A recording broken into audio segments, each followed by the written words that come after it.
Hello students, welcome to उमेज classes Chandigarh. देखो, हम लोग का टॉपिक चल रहा था टिग्नोमेट्री, और हम टिग्नोमेट्री के अंदर दो पार्ट डिस्कस कर चुके हैं, और दोनों पार्ट्स के अंदर हम लोग बेसिक्स ऑफ टिग्नोमेट्री डिस्कस कर चुके हैं। ठीक है, उसके अंदर हम लोगों ने कुछ बेसिक्स के ऊपर क्वेश्चंस भी लिए थे। ठीक है, और आज का अपना जो टॉपिक रहेगा वो रहेगा टिग्नोमेट्रिक जो रेशियोज होते हैं, इनके आपस में कुछ रिलेशन होते हैं, मतलब इनको आपस में हम लोग रिलेट करते हैं, और रिलेट करके हम लोग कुछ फॉर्मूले यहाँ पे जनरेट करेंगे। ठीक है, तो फॉर्मूले कैसे जनरेट हो रहे हैं, ठीक है, वो हम लोग यहाँ पे डिस्कस करते हैं, और मैं एक एक का तुम्हें प्रूफ बताऊंगा। ठीक है, हम लोग सारे फॉर्मूलोज का लगभग प्रूफ देखने वाले हैं, तो कोई टेंशन नहीं लेनी है, बिल्कुल साथ में बने रहना है। ठीक है, चलो स्टार्ट करते हैं। देखो, सपोज करो मैंने यहाँ पे एक ट्राइंगल ले ली, क्योंकि सारी चीज़ें ट्राइंगल से ही डिस्कस हो रही हैं। ठीक है, तो मैं इसको मान लेता हूँ। सपोज करो मैंने इसको x मान लिया, सपोज करो मैंने इसको y मान लिया, मैंने इसको सपोज करो r मान लिया, कुछ ऐसा कुछ मान लिया मैंने। ठीक है, ट्राइंगल मान लेते हैं। ट्राइंगल मेरा ABC कोई ट्राइंगल था, जिसके अंदर मैंने x, y और r मान लिए, कुछ ये थे। ठीक है, इसको चलो 90 डिग्री ले लेते हैं। ठीक है, अब एक काम करते हैं, मैं जानता हूँ, ठीक है, अब यहाँ पे हम लोग जो पढ़ रहे हैं ना, उसको हम रेसिप्रोकल रिलेशनशिप बोल सकते हैं। मतलब टॉपिक का नाम अगर तुम चाहो तो इसको लिख सकते हैं रेसिप्रोकल रिलेशंस, और यू कैन से, और तुम इसको फॉर्मूले बोल सकते हो, और यू कैन से, और इसको हम फॉर्मूले बोल सकते हैं। ये फॉर्मूले भी हैं। ठीक है, उसको और इसके या फिर तुम इसको रेसिप्रोकल रिलेशंस भी बोल सकते हो। देखो कैसे बन रहा है, इस बात को सुनो। चलो इसको हम बात कर लेते हैं। चलो यहाँ साइन ए की बात कर लेते हैं। साइन ए क्या हो जाएगा मेरा y/r, साइन ए मेरा क्या हो जाएगा y/r। मैं समझ रहा हूँ कोस ए की बात कर लेता हूँ। कोस ए क्या हो जाएगा x/r, ऑलरेडी बता चुका हूँ तुम्हें मैं।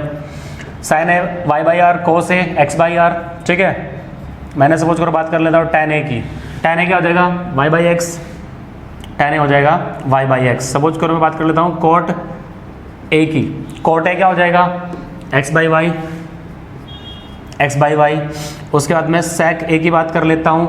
sec ए क्या हो जाएगा, sec ए हो जाएगा आपका r/x। sec ए आपका हो जाएगा r/x। उसके बाद में बात करते हैं हम लोग cosec ए की। cosec ए क्या हो जाएगा r/y। ठीक है, ये सारी चीज़ें उसी फॉर्मूले से आई है जो मैंने तुम्हें बताया था, PB HH, और फिर HH को हम लोग जो उधर से लिखते हैं ना, वो वाले फॉर्मूले से सारी चीज़ें आ रही हैं। अब देखो एक बात ध्यान से सुनो, यहाँ पे क्या बोलेंगे हम लोग, ध्यान सुनो ये चीज़। तुम बोलोगे देखो ये दोनों एक दूसरे के रेसिप्रोकल होते हैं, मैं बता चुका हूँ तुम्हें ऑलरेडी, पहली क्लास में हम लोगों ने डिस्कस किया था। ये दोनों एक दूसरे के रेसिप्रोकल होते हैं, ये दोनों एक दूसरे के रेसिप्रोकल होते हैं। और ये बात हम लोगों ने डिस्कस करी थी कि अगर दो नंबर्स हों या फिर दो वैल्यूज हों, वो एक दूसरे के रेसिप्रोकल हैं, तो उन दोनों का जो मल्टीप्लीकेशन होता है या फिर उन दोनों का जो प्रोडक्ट होता है वो किसके बराबर होता है, वो 1 के बराबर होता है। ठीक है, तो हम लोग कैसे लिखेंगे यहाँ पे इसको, देखो हम कैसे लिखेंगे इसको, हम लोग बोल सकते हैं यहाँ पे कि sine A into cosec A की वैल्यू क्या हो जाएगी, 1 हो जाएगी। ठीक है, इसको चाहे ऐसा लिख लो या फिर ऐसा लिख लो, sine A into cosec A is equal to 1 हो जाएगा। ठीक है, ये बात तुम्हें याद रखनी है। कैसे होता है ये बात देख लो। चलो यहाँ से कोसेक ए की वैल्यू क्या होती है r/y इंटू साइन ए की वैल्यू क्या होती है, साइन ए की वैल्यू ऐसा लिख लेते हैं। देखो साइन ए की वैल्यू लिख लेते हैं। साइन ए क्या था अपना y/r, कोसेक ए क्या था अपना r/y इजकल टू 1, तो y से y जाएगा, r से r जाएगा, तो अल्टीमेटली 1 इजकल टू 1। हाँ बिल्कुल सही है बात।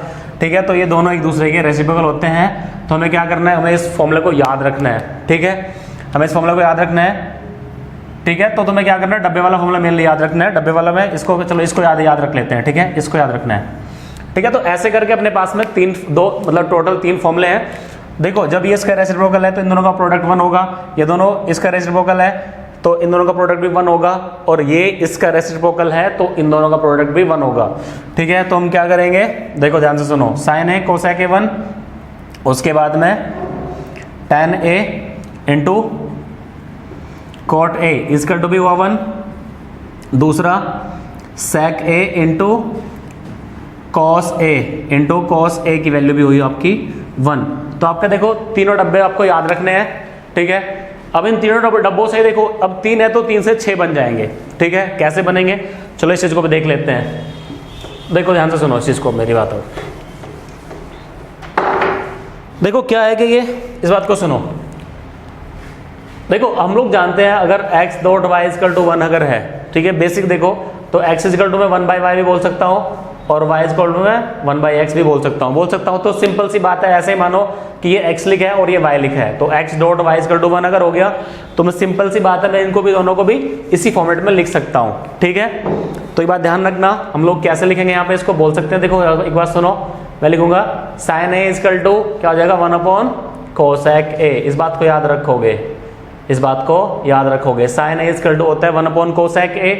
फिर नेक्स्ट अगर हम बात करते हैं कोसेक ए की बात कर, कोसेक ए क्या हो जाएगा, तो साइन इधर चला जाएगा तो 1 साइन ए, ठीक है। आप इनकी चीजों को याद रखोगे, इंपॉर्टेंट चीजें हैं सारी, ठीक है। उसके बाद हम बात करते हैं टेन ए की, टेन ए इजकल टू क्या हो जाएगा 1 कॉट ए।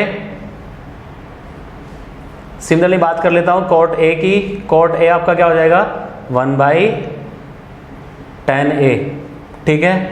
अब यहां से देख लेते हैं sec ए क्या हो जाएगा 1 cos ए, और cos ए क्या हो जाएगा आपका 1 sec ए, ठीक है। तो ये कुछ बेसिक से फॉर्मूले हैं जो आपको याद रखने हैं, ठीक है। तो अब देखो ये कैसे आए, मैंने आपको एक बता दिया है, एक बता दिया, बाकी सारे भी ऐसे ही हैं, इनको प्रूव करने का कोई जरूरत नहीं है, ठीक है। तो आप इनको याद रखोगे, ये बेसिक से फॉर्मूले हैं, ठीक है। इनको कैसे आप यूज कर सकते हो चलो बता देता हूं मैं।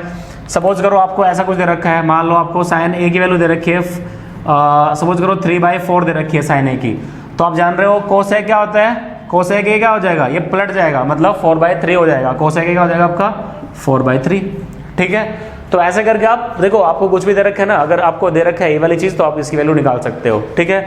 सपोज करो मेरे को sec ए की वैल्यू मैंने सपोज करो दे दी, मेरे को सपोज करो sec ए मेरे को 2 दे दिया, ठीक है।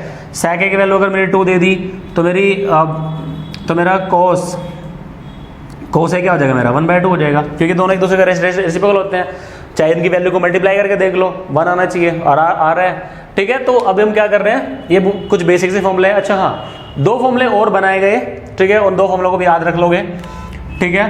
देखो क्या होता है, इस tan को हम लोग चलो यहाँ लिख देते हैं, ठीक है। देखो tan ए अगर हम बात करते हैं tan ए की, ये आपका sin a/cos a होता है, tan a sin a/cos a होता है। कैसे होता है इस बात को देख लो, sin a क्या होता है, sin a की वैल्यू कितनी है, ये देखो y/r, sin a की वैल्यू y/r, cos a की वैल्यू क्या हो जाएगी cos a x/r, तो इसे जाएगा क्या बचा यहाँ पे y/x बचा, और y/x वैल्यू किसकी है, tan a की वैल्यू है, ठीक है।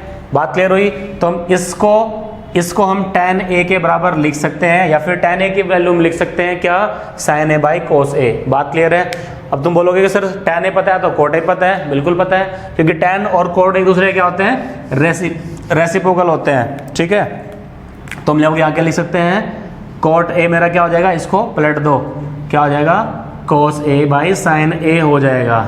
देखो बस इतने से आपको फॉर्मूले यहाँ पे याद रखने हैं, फॉर्मूले यही है। आगे तो हम लोग आइडेंटिटीज पढ़ेंगे, कुछ और चीजें बेसिक चीजें पढ़ेंगे, ठीक है। आई थिंक यहाँ तक आपको कोई प्रॉब्लम नहीं होगी, ठीक है। इन केस अगर आपको कुछ भी प्रॉब्लम आ रही है ना, तो आप कमेंट सेक्शन में बोल दो, हम आपकी प्रॉब्लम पक्का दूर कर देंगे, ठीक है।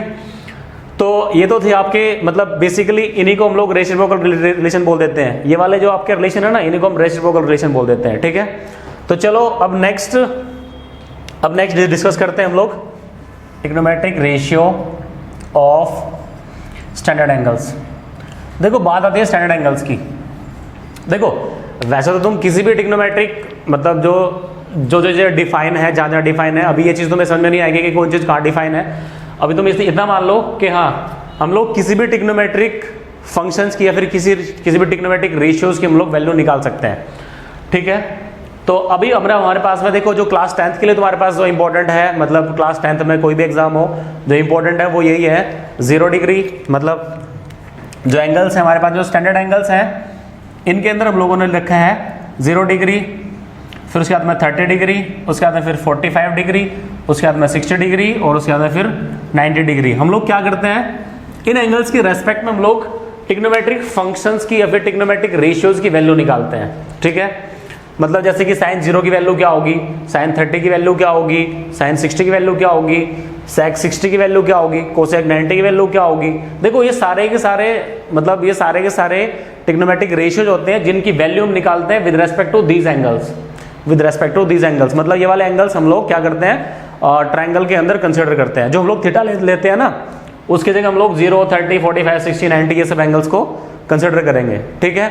तो देखो वैसे तो एक तरीका होता है जो स्कूलों में सबको सिखाया जाता है, मतलब इसको निकालने का एक तरीका होता है, पर मैं यहाँ पे तुम्हें एक्चुअल वे बता रहा हूँ कि ये जनरेट कैसे हुए चीजें, ठीक है। ये जो मतलब चीजें आई कैसे, ठीक है। तो यहाँ पे थोड़ा सा इंपॉर्टेंट है चीजें, वैसे उतना भी इंपॉर्टेंट नहीं है, पर हाँ अगर तुम कोई चीज मतलब अगर कोई चीज तुम पढ़ रहे हो ना, तो आप लोगों को पता होना चाहिए कि वो चीज एक्चुअल में आई कैसे। तो मैंने जैसे कि बता रखा है कि मैं हर एक चीज का प्रूफ दूंगा आप लोगों को, ठीक है। तो हम स्टार्ट करते हैं। चलो सबसे पहले हम लोग 45 डिग्री की बात करते हैं, ठीक है। सारे डिस्कस करने हैं पर सबसे पहले 45 को उठाते हैं, ठीक है।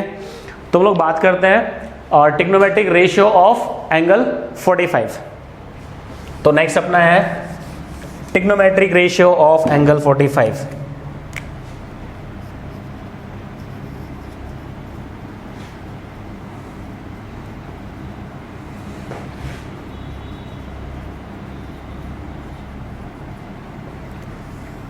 मतलब 45 डिग्री के रेस्पेक्ट में हम लोग ट्रिग्नोमेट्रिक रेशियोज की बात करेंगे, ठीक है। अब देखो बात सुनो मेरी, मतलब कहने का मेरा ये है कि मेरे को ऐसी ट्रायंगल चाहिए जिसका एक एंगल, मेरे को वैसी राइट एंगल ट्रायंगल चाहिए जिसका एक एंगल कितना हो मेरा 45 डिग्री हो, ठीक है। तो ध्यान से सुनो इस चीज को। तो एक काम करते हैं, एक ट्रायंगल, अब देखो ऐसा हम क्या करते हैं, हम लोग एक स्क्वायर मान लेते हैं। पहले मैंने क्या काम किया, यहाँ पे एक स्क्वायर मान लिया, ठीक है। एक स्क्वायर माना, स्क्वायर का देखो एक स्क्वायर की जो साइड है वो सारी बराबर ही होंगी, जानते हैं सब लोग। ये भी ए है, ये भी ए है और ये भी ए है। अब मेरे को 45 डिग्री चाहिए, 45 डिग्री चाहिए। मैं चाहता हूं मेरे पास एक ट्रायंगल हो जिसका एंगल कितना हो 45 डिग्री हो। तो मैं क्या करूंगा, इसको इससे मिला दूंगा, मिला दिया, मतलब मैंने डायगोनल्स को ज्वाइन कर दिया, मतलब ये एक्चुअल में डायगोनल ड्रॉ कर दिया मैंने, ठीक है। अब मैं जान रहा हूं अगर मेरा 90 डिग्री है, होगा ही क्योंकि स्क्वायर है, ठीक है। तो क्या होगा, ये दोनों क्या हुए, बराबर हुए, ठीक है। अब आइसोसेलेस ट्रायंगल हुई, तो अल्टीमेटली इसमें ज़्यादा मैं फंडे यूज़ नहीं कर रहा हूँ, बस मैं बता रहा हूँ कि 45 डिग्री होगा, या बात मान लो, ठीक है। ये 45 है, ये भी 45 है, या 90 होगा, ठीक है। तो एक काम करते हैं, अब देखो पाइथागोरस थ्योरम के थ्रू अब एक काम करते हैं, जिस चीज़ की जरूरत नहीं है उसको रफ कर देते हैं, ठीक है। मतलब जिसकी मेरे को जरूरत नहीं है, मेरे को ट्रायंगल चाहिए थी जिसका एंगल 45 डिग्री हो, आ गई, ठीक है। अब एक काम करते हैं, अब मैं क्या करता हूँ, ये वाली वैल्यू निकाल लेता हूँ, मतलब ये डायगोनल की वैल्यू निकाल लेता हूँ। कैसे निकलेगी, पाइथागोरस थ्योरम यूज करके, ठीक है। तो क्या हो जाएगी, अंडर रूट में कितना हो जाएगा, इसका स्क्वायर प्लस इसका स्क्वायर, तो ए स्क्वायर प्लस ए स्क्वायर, तो कितना होगा, ए स्क्वायर प्लस ए स्क्वायर कितना 2a स्क्वायर, अंडर रूट में कितना हो गया, ये अंडर रूट में 2a स्क्वायर, मतलब ये हो जाएगा आपका √2 टाइम्स a, ठीक है। इसको ध्यान रखना आपका। तो इसकी जो लेंथ हुई वो क्या हुई, ये लेंथ आपकी होगी √2a होगी आपकी ये लेंथ, ठीक है। अब तो तुम होशियार हो, अब तुम बता सकते हो सारी चीजें कैसे। अगर हम बात करते हैं साइन 45 डिग्री की, साइन 45 डिग्री क्या होगा, पहले साइन उठा लेते हैं, दिस अपॉन दिस होता है ना, परपेंडिकुलर अपॉन में हाइपोटेन्यूज, परपेंडिकुलर अपॉन में हाइपोटेन्यूज, तो a अपॉन में √2a, a से गया तो 1/√2। तो आपको याद रखना है कि साइन 45 की वैल्यू कितनी होती है, 1/√2 होती है। साइन 45 की वैल्यू कितनी होती है, 1/√2। सिमिलरली cos 45 सारे निकाल दो अब तो, ठीक है। cos 45 क्या हो जाएगा, दिस अपॉन दिस, क्योंकि बेस अपॉन हाइपोटेन्यूज होता है, तो a अपॉन में √2a, a से गया फिर से 1/√2, फिर से 1/√2, ठीक है। अभी तो देखो हम बनानी सीख रहे हैं कैसे बन रही है ये, फिर मैं इसको तुम्हें ट्रिग्नोमेट्रिक फॉर्म में बता दूंगा, मतलब एक टेबल वाली फॉर्म में बता दूंगा मैं, ठीक है।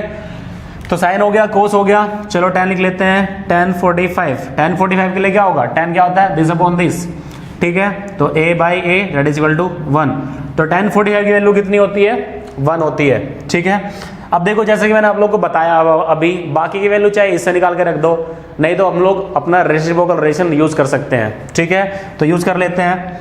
तो tan 45 मतलब cot 45 क्या हो जाएगा, 1/tan 45, तो 1/1 मतलब 1। तो ध्यान रखना cot 45 की वैल्यू भी कितनी होती है, 1 ही होती है, ठीक है। cot 45 हो गया। उसके बाद में चलो बात कर लेते हैं कोट के बाद अपना sec 45, sec 45 को क्या लिख लेंगे, ठीक है। sec 45 क्या हो जाएगा, 1/cos 45। अब cos 45 की वैल्यू कितनी होती है, ये देखो यहाँ पे 1/√2 का 1 करेंगे तो क्या हो जाएगा, मतलब ऐसा लिख लो 1/1/√2, तो √2 पर पहुंच जाएगा, तो वैल्यू हो जाएगी कितनी, √2 हो जाएगी, ठीक है। sec 45 की वैल्यू कितनी होगी आपकी, √2 हो जाएगी। उसके बाद में लास्ट बचता है इसमें cosec 45 डिग्री, cosec 45 क्या हो जाएगा, कोसेक 45 1/sin45, ठीक है। तो क्या हो जाएगा 1/1/√2, √2 पर पहुंचेगा तो अल्टीमेटली √2, तो कोसेक 45 भी आपकी √2 हो जाएगी, ठीक है। तो डब्बे हैं, याद रखने, बहुत काम की चीज़ें हैं, बहुत पूछे जाएंगे आगे, ठीक है। तो अपना क्या हो गया, देखो ये था अपना trigonometric ratio of angle 45, sine cos tan cot sec cosec सब बता दिया हमने, ठीक है। तो अब इन वैल्यूज को याद रखोगे, कैसे है ये भी याद रखोगे, ठीक है। नेक्स्ट हम बात करते हैं ट्रिग्नोमेट्रिक रेशियो ऑफ एंगल 30 और 60 दोनों के साथ में करते हैं, ऑफ 30 डिग्री एंड, चलो पहले 60 डिग्री कर लेंगे एंड 30 डिग्री, ठीक है। तो ये दोनों आसान है क्योंकि हम लोग दोनों को एक ही डायग्राम से सोल्व करेंगे, ठीक है। चलो इसको मिटा देते हैं, 60 डिग्री एंड 30 डिग्री, ठीक है। तो चलो स्टार्ट करते हैं। फिर से मैं तुम्हें एक बात कहूँगा कि हम लोग को वैसे ट्रायंगल चाहिए जिसका एक एंगल 60 डिग्री का हो, ठीक है। तो हम लोग क्या करते हैं, हम लोग एक इक्विलेटरल ट्रायंगल यूज कर लेते हैं। कौन सी ट्रायंगल, इक्विलेटरल। इक्विलेटरल की क्या प्रॉपर्टी होती है, तीनों साइड्स इक्वल और तीनों एंगल्स भी इक्वल, और जिनकी मेजर कितनी होती है एंगल्स की, 60 डिग्री, ठीक है। तो चलो यहाँ ड्रॉ कर लेते हैं एक मैंने यहाँ पे एक राइट एंगल ट्रायंगल ड्रॉ कर ली, सपोज करो, ठीक है। मैंने यहाँ पे एक राइट एंगल ट्रायंगल ड्रॉ कर ली। अब मैं जानता हूँ, मैंने इसकी लेंथ मैंने सपोज करो ए ले ली, यहाँ पे मैंने इसकी लेंथ ए ले ली, ठीक है, और यहाँ पे मैंने इसकी लेंथ कितनी ले ली, ए ले ली, ठीक है। तो मैं एक काम करता हूँ, इसके ऊपर एक परपेंडिकुलर बाइसेक्टर ड्रॉप कर देता हूँ, परपेंडिकुलर और बाइसेक्टर, ठीक है। परपेंडिकुलर बाइसेक्टर का मतलब क्या हुआ, अगर ये ए है तो आपकी a/2 हो जाएगी और ये भी आपकी a/2 हो जाएगी, ठीक है। तो अपने को क्या मतलब है, चलो अब एक काम करते हैं, जितना जरूरत है उतना रखते हैं, बाकी हटा देते हैं, ठीक है। इक्विलेटरल ट्रायंगल है, ये भी 60 होगा, ये भी 60 होगा, परपेंडिकुलर बाइसेक्टर, ठीक है। तो ये भी एक्चुअल में कितना हो जाएगा, ये भी 30 डिग्री हो जाएगा, ये भी 30 डिग्री हो जाएगा। ये हम लोग क्लास 9 में ऑलरेडी पढ़ के आ चुके हैं, ठीक है। तो ये कैसे आया, क्यों आया, ये मैं नहीं बताऊंगा तुम लोग को, ठीक है, बस जान लो होता है, ठीक है। चलो अब इसको जितना जरूरत है उतना रखो, बाकी का हटा दो, जितना जरूरत है उतना रखो, बाकी का हटा दो, ठीक है। इसको हटा देते हैं क्योंकि मैंने ये चीज़ मान चुका हूँ इसको मैं, ठीक है। अब एक बात और सुनो, ठीक है। अब मेरे पास में ये वाली लेंथ भी है जो कि कितनी है, ये 1/2 है, ये लेंथ भी कितनी है मेरी, 1/2 है, ये ए है, ये मेरे को नहीं पता है, इसको फाइंड आउट कर लेते हैं, इसको फाइंड आउट कर लेते हैं। सपोज करो मैंने थोड़ी देर के लिए इसको एच मान लिया, ठीक है, मैंने इसको एच मान लिया, तो एच की वैल्यू पहले हम लोग फाइंड आउट कर लेते हैं, हम लोग पहले एच की वैल्यू फाइंड आउट कर लेते हैं, ठीक है। कैसे करेंगे, हम लोग बोल सकते हैं a² = क्या होता है, इसका स्क्वायर प्लस इसका स्क्वायर, ठीक है, मतलब बेस का स्क्वायर प्लस परपेंडिकुलर का स्क्वायर, ठीक है। तो हम क्या बोल सकते हैं यहाँ पे, h² प्लस कितना, a/2 का होल स्क्वायर, ठीक है। तो क्या हो जाएगा नेक्स्ट, a² = कितना, h² प्लस a² कितना हो जाएगा आपका 4 हो जाएगा, ठीक है। इसको इधर ले आते हैं, तो a² माइनस a²/4 आपका हो जाएगा h², इसके अपॉन में 1 कर दिया, तो क्या होगा आपका ये, देखो इसको लिख लेंगे, इसके एलसीएम लेके सोल्व कर लो, 4a² माइनस a² अपॉन में 4 = h², तो कितना आ जाएगा आपका ये 3a²/4 हो जाएगा, जिसकी वैल्यू h² है। तो यहाँ से h की वैल्यू हम क्या बोल सकते हैं, h की वैल्यू क्या आ जाएगी, अंडर में 3a²/4, जो कि बराबर हो जाएगी कितना, √3a/2। तो ध्यान रखना एक चीज़, क्या कि अगर कोई इक्विलेटरल ट्रायंगल है और उसकी अगर हाइट आपको निकालनी है तो क्या हो जाएगा, √3/2 टाइम्स ऑफ द साइड। याद रखना, एक फॉर्मूला मैंने यहाँ पे बना दिया है, ठीक है। तो इसको यहाँ पे क्या लिखोगे, क्या हो जाएगा, √3/2 टाइम्स ऑफ a हो जाएगा, ठीक है। तो h पे खत्म कर देते हैं, कोई ज़रूरत नहीं है h का, ठीक है। तो उसको थोड़ा पास लिख देते हैं, √3/2 टाइम्स ऑफ a हो गया, ठीक है। इतनी बात, यहाँ तक कोई दिक्कत मेरे को लगता है नहीं होगी, ठीक है। तो अब एक काम करते हैं, अब तो मेरे को जो जो चाहिए थी वो सब मिल गई मेरे को, ठीक है।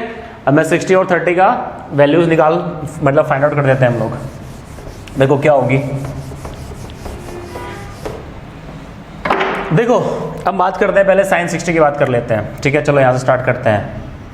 sin 60 क्या होगा, साइन क्या होता है, व्हाट इज साइन, साइन होगा आपका परपेंडिकुलर अपॉन में हाइपोटेन्यूज, परपेंडिकुलर अपॉन में हाइपोटेन्यूज, मतलब √3/2 टाइम्स a अपॉन में a से कट कर दो, क्या बचेगा आपका √3/2।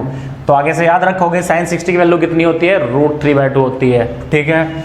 अब बात करते हैं किसकी, cos 60 की। cos 60 आपका कितना हो जाएगा, बेस अपॉन हाइपोटेन्यूज, मतलब a/2/a, इसे जाएगा तो क्या बचेगा आपके पास 1/2। cos 60 हो गया 1/2। सिमिलरली बात करते हैं tan 60 की। What is my tan 60? tan 60 कितना होगा, tan क्या होता है, परपेंडिकुलर अपॉन में हाइपोटेन्यूज, मतलब कितना होगा आपका ये √3/2 a अपॉन में a/2। अब देखो 2 से 2 जाएगा, a से a जाएगा, क्या बचेगा खाली √3। तो tan 60 की वैल्यू कितनी होगी आपकी, √3 हो जाएगी। उसके बाद में ठीक है, फिर फंडा सेम है, क्लियर है बिल्कुल, ठीक है। अब cot 60 निकालना है, इसको पलटो, sec 60 निकालना है, इसको पलटो, cosec 60 निकालना है, इसको पलटो, ठीक है। तो मैं डायरेक्टली लिख रहा हूँ, वैल्यूज फाइंड आउट करके नहीं लिख रहा हूँ, तुम लोग इसको देख के कर सकते हो, उससे कोई फर्क नहीं पड़ता, ठीक है। चलो नेक्स्ट बात करते हैं cot 60, इसको पलट दिया 1/√3, ठीक है। उसके बाद में cot 60 के बाद में बात कर लेते हैं इसकी हम लोग sec 60 की बात कर लेते हैं। sec 60 के लिए क्या होगा, इसको पलटो तो वैल्यू क्या हो जाएगी 2 हो जाएगी। अब बात करते हैं किसकी, cosec 60 की। cosec 60 की वैल्यू की बात करते हैं, cosec 60 क्या हो जाएगा 2/√3, पलट दिया तो 2/√3 हो जाएगा cosec 60। तो मेरे हिसाब से क्लियर है, बट क्लियर है फंडा। तो याद रखोगे sin 60 √3/2, cos 60 1/2, tan 60 √3, cot 60 1/√3, sec 60 2 और cosec 60 की वैल्यू हो जाएगी आपकी 2/√3। एक्चुअल में ये वैल्यू ऐसे आती है जैसे मैंने बताई है, ठीक है। चलो इतनी बात समझ में आ गई होगी। नेक्स्ट बात करते हैं हम लोग, अब बात कर लेते हैं 30 के रेस्पेक्ट में, क्योंकि 30 भी टेबल सेम बन रखी है, तो बात 30 के रेस्पेक्ट में हम लोग कर लेते हैं, ठीक है। बात कर लेते हैं 30 के रेस्पेक्ट में, ठीक है। तो 30 के रेस्पेक्ट में भी देख लेते हैं। देखो बात करते हैं sin 30 की। अब देखो साइन के लिए 30 डिग्री की बात कर रहा हूं मैं, 30 तो मेरा ये वाला एंगल, इसके लिए तुम बता दो बेस ये होगा, परपेंडिकुलर ये होगा, हाइपोटेन्यूज ये होगा। ये बात मत भूल जाना, ठीक है। तो sin 30 क्या होगा, परपेंडिकुलर अपॉन में हाइपोटेन्यूज, मतलब a/2 अपॉन में कितना a, इससे ये जाएगा वैल्यू विल बी 1/2। sin 60 के बाद में कितना हो जाएगा आपका cos 30। cos 30 क्या होगा, base upon hypotenuse, base upon hypotenuse, base ये होगा क्योंकि इस वाले एंगल की बात कर रहे हैं, फिर से बोल रहा हूँ किस वाले एंगल की बात कर रहे हैं, इस वाले एंगल की बात कर रहे हैं। तो दिस अपॉन दिस कितना होगा आपका √3/2 टाइम्स a अपॉन में कितना होगा आपका a हो जाएगा, इससे जाएगा, कितना बचेगा आपका √3/2 बचेगा, ठीक है। sin 60 होगा, cos 60 होगा, 30 tan 30 कितना होगा दिस बाई दिस, क्योंकि परपेंडिकुलर ये है, बेस ये है, ठीक है। कितना हो जाएगा a/2 √3/2 a से कट कर दो, 2 से 2 खत्म कर दो, क्या बचेगा 1/√3। tan 30 की वैल्यू होती है 1/√3, याद रखना, ठीक है। अब देखो बाकी तो वैल्यूज वैसी ही है। cot 30 चाहिए, cot 30 क्या हो जाएगी, इसको पलटो, क्या हो जाएगा √3। उसके बाद में sec 30 के लिए क्या करोगे, cos 30 को पलटोगे, क्या बनेगा आपका 2/√3। उसके बाद में बात करते हैं हम लोग cosec 30 की। cosec 30 की वैल्यू क्या हो जाएगी, इसको पलटो 2/1 मतलब 2। तो इन वैल्यूज को याद रखना है, ठीक है। अपने कौन कौन से बच गए, देखो हम लोगों ने 45 पढ़ लिया, 60 पढ़ लिया और 30 पढ़ लिया, ठीक है। देखो क्या करेंगे ना, मैं तुम्हें एक्चुअली बता रहा हूँ ये वैल्यूज कैसे आई है, ठीक है। बाई चांस अगर तुम भूल गए, ठीक है, वैसे फंडा बताऊंगा वो 0 1 2 3 4 वाला भी मैं फंडा बताऊंगा, ठीक है। वो पर बाद में डिस्कस करेंगे, वो रट्टे वाला फंडा है, ठीक है। ये एक्चुअल में कैसे हुआ ये बता रहा हूँ, ठीक है। तो हम लोग क्या करेंगे, नेक्स्ट अपना है 0 डिग्री का और 90 डिग्री का, वो डिस्कस करेंगे। उसके बाद में बचती है केवल और केवल आइडेंटिटीज, जिसमें मजा आने वाला है, ठीक है। तो आज के लिए इतना डिस्कस कर, मतलब आज के लिए इतना ही, बाकी मिलते हैं नेक्स्ट क्लास में, ठीक है। Thank you.